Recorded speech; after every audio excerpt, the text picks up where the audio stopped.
Le soleil se levait à peine quand Ulysse se glissa hors du lit où dormait encore Pénélope, sa compagne. Au pied du lit, leur fils Télémaque dormait lui aussi dans son berceau. Ulysse enveloppa d'un regard attendri l'enfant et sa mère réunis dans le sommeil, puis se faufila vers la lumière. Il aimait par-dessus tout marcher seul dans la campagne, à cette heure où Aurore aux doigts de rose illuminait chaque caillou, chaque brin d'herbe. Comme d'habitude, ses pas le conduisaient au bord de la falaise, là où son regard pouvait se perdre sur les miroitements de la mer. Sur son île, Ithaque, il était pleinement heureux. Les semelles de ses sandales connaissaient chaque trou du chemin. Il aurait pu avancer les yeux fermés. Ulysse se sentait envahi par un immense amour pour sa terre natale. Les cyprès verts, les genêts jaunes en fleurs, les touffes d'herbes odorantes. « J'aime jusqu'à la poussière que soulèvent mes pas », se dit-il. Il croisa quelques moutons, salua d'un grand geste un berger, et c'est ainsi, le cœur en fête, qu'il parvint au bord de la falaise. Ce matin-là, rien ne semblait pouvoir ternir la joie d'Ulysse. Et pourtant, au loin, une voile approchait. Ulysse se régalait à la vue des mouettes survolant les flots. C'est alors qu'il vit ce qu'il prit d'abord pour une mouette plus grosse que les autres. Il distingua bientôt un petit morceau d'étoffe blanche sur les vagues. Il mit la main aux visières au-dessus de ses yeux. Pas de doute, ce n'était pas un oiseau, mais la voile d'un bateau. Qui pouvaient être ces visiteurs ? Sur ce bateau, 3 hommes guettaient avec impatience l'approche des côtes d'Ithaque. Le premier portait une barbe fournie. Il bougonnait. « Quand je pense qu'il nous faut venir jusqu'ici pour chercher ce maudit Ulysse, il aurait pu répondre à l'appel comme tous les valeureux guerriers qui viennent de la Grèce entière nous rejoindre à Aulis. » Le deuxième, sec et droit, se contenta de pousser un soupir. Le troisième, plus jeune, à la figure lisse et fine, répondit « Penses-tu que la réputation de bravoure d'Ulysse soit fausse ? Agamemnon, crois-tu que le roi d'Ithaque soit un lâche ?» Un peu gêné par cette réflexion, Agamemnon s'adoucit. « Peut-être pas, mon ami Palamède, ne va pas trop vite en besogne.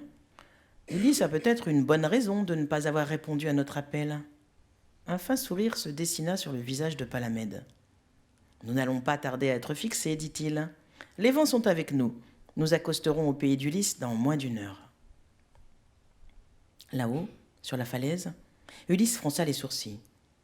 Tout à son bonheur d'être père pour la première fois, il ne souhaitait pas être dérangé. Des pleurs sonores retentirent soudain derrière lui et l'arrachèrent à sa contemplation. Il se retourna d'un bond. C'était son fils Télémaque qui vagissait aussi fort. En se réveillant, Pénélope avait enveloppé le bébé dans un grand linge et était sortie retrouver son mari. On aurait dit que le nouveau-né, rouge et hurlant, était en fureur. Cette colère de Télémaque fit sourire son père. N'était-ce pas à cause de semblables cris de bébé qu'il avait été nommé Ulysse ? On racontait ainsi l'histoire de sa naissance. Anticlée, sa mère, avait demandé à Autolycos, le grand-père d'Ulysse, de choisir le nom du bébé qui venait de voir le jour. Le vieux Autolycos avait pris l'enfant sur ses genoux pour réfléchir. C'est alors que le bébé s'était mis à hurler tant et tant, que le grand-père, surpris et ne sachant que faire, rendit l'enfant à sa nourrice et dit « Tu t'appelleras Ulysse, ça signifie l'homme en colère. » Ce souvenir amusait Ulysse. « Tu me ressembles déjà, mon fils, murmura-t-il. » Pénélope posa doucement la tête sur l'épaule d'Ulysse, qui s'était assis sur une grosse pierre pour calmer l'enfant dans ses bras.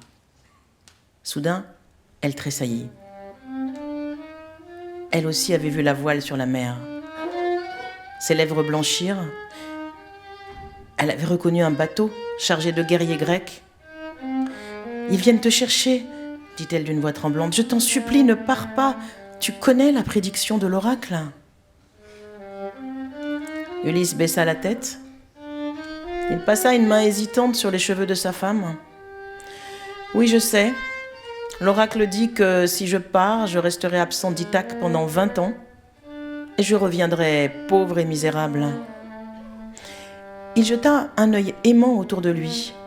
Sa femme, son fils, sa terre, il secoua la tête. Non, non et non, il ne pouvait renoncer à tout ce bonheur. Il lui fallait trouver une solution, et vite. Malheureusement, la ruse d'Ulysse aux 1000 ruses, cette fois-ci, ne va pas marcher. Et le voici obligé de partir à la guerre de Troie.